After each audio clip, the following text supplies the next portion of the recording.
ចឹងចំពោះនៅក្នុងវីដេអូនេះដែរយើងនឹងមកសិក្សាអំពីការសន្ទនាមួយទាក់ទងអំពីការសួរនាំគ្នានៅពេលដែលយើងទៅផ្សារជំរាបសួរអ្នកទាំងអស់គ្នាខ្ញុំបាទឈ្មោះហៃសុខាសូមស្វាគមន៍មកកាន់វីដេអូរបស់សាលា Let's Learn French ចឹងចំពោះសាលា Let's Learn French គឺជាเพจមួយក្នុងគោលបំណងចែករំលែកបទពិសោធន៍ចំណេះដឹងក៏ដូចជាគន្លឹះនៅក្នុងការសិក្សាភាសាបារាំងចំពោះអ្នកដែលថ្មីអ្នកទាំងអស់គ្នាអាចចូលទៅក្នុង YouTube Channel របស់សាលា Let's Learn French ដោយដាក់ពាក្យ Subscribe ហើយដាក់សញ្ញាកណ្ដឹងដើម្បីទទួលបានវីដេអូថ្មីៗទាក់ទងអំពីការសិក្សាភាសាបារាំងអញ្ចឹងចំពោះនៅក្នុងវីដេអូនេះដែរយើងនឹងមកសិក្សាអំពីការសន្ទនាមួយទាក់ទងអំពីការសួរនាំគ្នានៅពេលដែលយើងទៅផ្សារមុននឹងឈានទៅដល់ការសិក្សាពាក្យកន្លឹះក៏ដូចជាឃ្លានីមួយៗយើងមកមើលការសន្ទនានេះទាំងអស់គ្នា Nicolas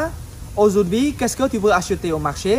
Je veux acheter les légumes pour faire la cuisine Tu achètes seulement les légumes Oui je ne veux pas manger de viande មកឥឡូវនេះយើងមកអានការសន្ទនានេះឡើងវិញទាំងអស់គ្នា Nicolas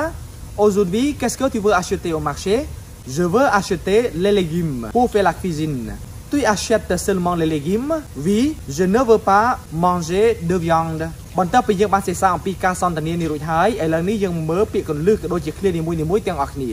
អញ្ចឹងចំពោះការសន្ទនានេះដែរគឺយើងចង់ទៅផ្សារហើយមានមិត្តភ័ក្តិរបស់យើងម្នាក់គឺសួរយើងតាក់ទងអំពីថាយើងនឹងចង់ទិញអ្វីអញ្ចឹងយើងមើលឃ្លារបស់គេគឺគេប្រើពាក្យសម្រាប់ចោទសួរមួយដែលគេប្រើថា qu'est-ce que Qu'est-ce que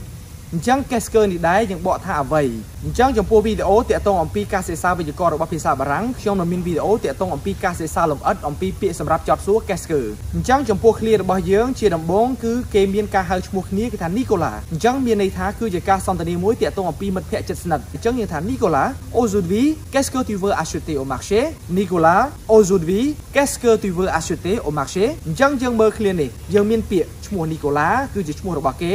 ហើយយើងមានពាក្យមួយទៀតយើងថា aujourd'hui យើងមានន័យថាថ្ងៃនេះអញ្ចឹងអាហ្នឹងគឺសម្រាប់បញ្ជាក់ថាថ្ងៃនេះ Qu'est-ce que tu veux acheter au marché អញ្ចឹង clear របស់យើងគឺយើងមានពាក្យសម្រាប់ចោទសួរ Qu'est-ce que ហើយយើងមានកិរិយាសព្ទដែលយើងប្រើប្រាស់នៅក្នុងការសន្ទនារបស់យើងនេះគឺ verb ver គឺមកពីកិរិយាសព្ទដើមយើងថា vouloir គឺជាកិរិយាសព្ទក្រុមទី3ដែលយើងមានន័យថាចង់អញ្ចឹងចំពោះ vouloir នេះដែរគឺយើងបកប្រែថាចង់អញ្ចឹងគឺយើងអាចប្រើប្រាស់កិរិយាសព្ទនេះសម្រាប់សួរនាំគ្នាទៅវិញទៅមកបានហ្នឹងហើយអញ្ចឹងបើយើងក្រឡេកមើលទៅក្នុងឃ្លារបស់យើងនេះគឺយើងមានកិរិយាសព្ទចំនួន2គឺយើងមាន verb ver ហើយនៅមួយទៀតគឺ acheter អញ្ចឹងនៅក្នុងភាសាបារាំងចំពោះវេយ្យាករណ៍នៃការបង្កើតឃ្លាគឺយើងត្រូវតែចំណាំប្រសិនបើកាលណាក្នុងឃ្លាមួយមានកិរិយាសព្ទចាប់ពី2ឡើងលើទៅកិរិយាសព្ទទី1គឺជាកិរិយាសព្ទដែលយើងត្រូវតែចាំបាច់ធ្វើការបំបែកឯកិរិយាសព្ទទី2គឺយើងរក្សាវាឲ្យនៅជាកិរិយាសព្ទដើមដដែលយើងអត់ធ្វើការបំបែកទេជាក់ស្ដែងនៅក្នុងឃ្លារបស់យើងប្រើឃ្លាថា Qu'est-ce que tu veux acheter អញ្ចឹងយើងមើល verb ver មកពីកិរិយាសព្ទ vouloir ដែលយើងធ្វើការបំបែកឯ acheter គឺយើងរក្សាទុកឲ្យនៅដដែលអញ្ចឹងមានន័យថាការសរសេរជាទម្រង់របស់វាគឺយើងបាន sujet បូក verb ang c'est le verbe conjugué plus verb de c'est le verbe infinitif អញ្ចឹងមានន័យថាកិរិយាសព្ទទី1បូកកិរិយាសព្ទទី2អញ្ចឹងកិរិយាសព្ទទី1យើងត្រូវធ្វើការបំបែកកិរិយាសព្ទទី2គឺយើងទុកនៅដដែលអញ្ចឹងបើយើងក្រឡេកមើលមករូបជារួមនៅក្នុងឃ្លារបស់យើង Qu'est-ce que tu veux acheter au marché អញ្ចឹងយើងមានន័យថាតើឯងចង់ទិញអ្វីនៅឯផ្សារអញ្ចឹងនៅពេលដែលមិត្តភ័ក្តិរបស់យើងទៅផ្សារយើងអាចសួរថាតើឯងចង់ទិញអីនៅផ្សារហ្នឹងអញ្ចឹងយើងមកមើលចម្លើយដែលគេឆ្លើយនៅក្នុងការសន្ទនារបស់យើងគេថា Je veux acheter les légumes pour faire la cuisine Je veux acheter les légumes pour faire la cuisine អញ្ចឹងមានន័យថាខ្ញុំចង់ទិញបន្លែ les légumes យើងបកថាបន្លែហ្នឹងហើយអញ្ចឹង Je veux acheter les légumes pour faire la cuisineខ្ញុំចង់ទិញបន្លែ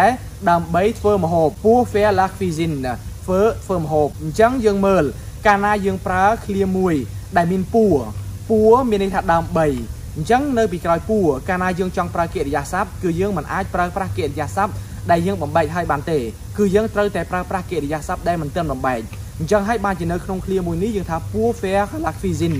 អញ្ចឹង faire គឺជាកិរិយាសព្ទក្រុមទី3អញ្ចឹងយើងត្រូវរក្សាទុកដដែលគឺយើងអត់បំបែកទេអញ្ចឹងយើងមកមើលឃ្លាមួយទៀតគេសួរថា Tu achètes seulement les légumes Tu achètes seulement les légumes អញ្ចឹងមានន័យថាតើឯងទិញតែបន្លែទេហ៎អញ្ចឹងបើខ្មែរយើងពីចាន់យើងនិយាយថាតើឯងទិញតែបន្លែមួយមុខទេហ៎អញ្ចឹងយើងមកមើល ការឆ្លើយតបរបស់គេវិញគេថា oui je ne veux pas manger de viande je ne veux pas manger de viande អញ្ចឹងចម្លើយកាលណាគេថា oui អញ្ចឹងមានថាគេយល់ស្របជាមួយនឹង clear របស់គេពីលើមកហើយអញ្ចឹងគេថា oui មានន័យថានឹងហើយឬមួយក៏បាទនឹងហើយខ្ញុំទិញតែបន្លែទេអញ្ចឹងគេថា je ne veux pas manger de viande មានន័យថាខ្ញុំអត់ចង់ញ៉ាំសាច់ទេអញ្ចឹងមានន័យថាគេចង់ញ៉ាំតែបន្លែទេថ្ងៃហ្នឹងគឺគេអត់ចង់ញ៉ាំសាច់ទេអញ្ចឹងចំពោះ clear នៃការសន្ទនាដែលខ្ញុំបានលើកឡើងពីលើនេះគឺជា clear ដែលខ្ញុំប្រើប្រាស់ប្រធានទុយអញ្ចឹងអ្នកទាំងអស់គ្នាដឹងស្រាប់ហើយថាចំពោះប្រធានទុយគឺជាប្រធានមួយដែលយើងធ្វើការសន្ទនាចំពោះមិត្តភក្តិជិតស្និទ្ធដោយសារតែនៅក្នុងវីដេអូនេះគឺខ្ញុំចង់បញ្ជាក់ថាគឺជាមិត្តភក្តិជិតស្និទ្ធដែលគេអាចរស់នៅជាមួយគ្នាហើយគឺគេមានម្នាក់ហ្នឹងគេទៅផ្សារដើម្បីទិញម្ហូបនឹងហើយបានខ្ញុំប្រើប្រាស់ប្រធានទុយប៉ុន្តែបើសិនបើអ្នកទាំងអស់គ្នាចង់ឲ្យវាមានលក្ខណៈជាផ្លូវការឬមួយក៏អ្នកទាំងអស់គ្នាចង់សួរទៅកាន់អ្នកដែលមានវ័យចាស់ជាងឬមួយក៏អ្នកដែលមិនមែនជាមិត្តភក្តិជិតស្និទ្ធរបស់យើងគឺយើងអាចជំនួសពាក្យទុយនឹងដោយប្រើ vous អញ្ចឹងដូចជាអាស្រ័យនៅក្នុង clear របស់យើងថា qu'est-ce que tu veux acheter au marché qu'est-ce que tu veux acheter au marché អញ្ចឹងយើងអាចជំនួស clear មួយហ្នឹងដោយប្រើប្រធាន vous យើងថា qu'est-ce que vous voulez acheter au marché qu'est-ce que vous voulez acheter au marché អញ្ចឹង clear ពីរហ្នឹងគឺមានន័យដូចគ្នាតើអ្នកចង់ទិញអ្វីនៅឯផ្សារអា clear ទី2របស់យើងគឺយើងសួរថា tu achètes seulement les légumes tu achètes seulement les légumes អញ្ចឹងបើយើងចង់ជំនួស clear មួយហ្នឹងទៅជាប្រធាន vous វិញយើងថា vous achetez seulement les légumes vous achetez seulement les légumes អញ្ចឹង clear ពីរហ្នឹងគឺ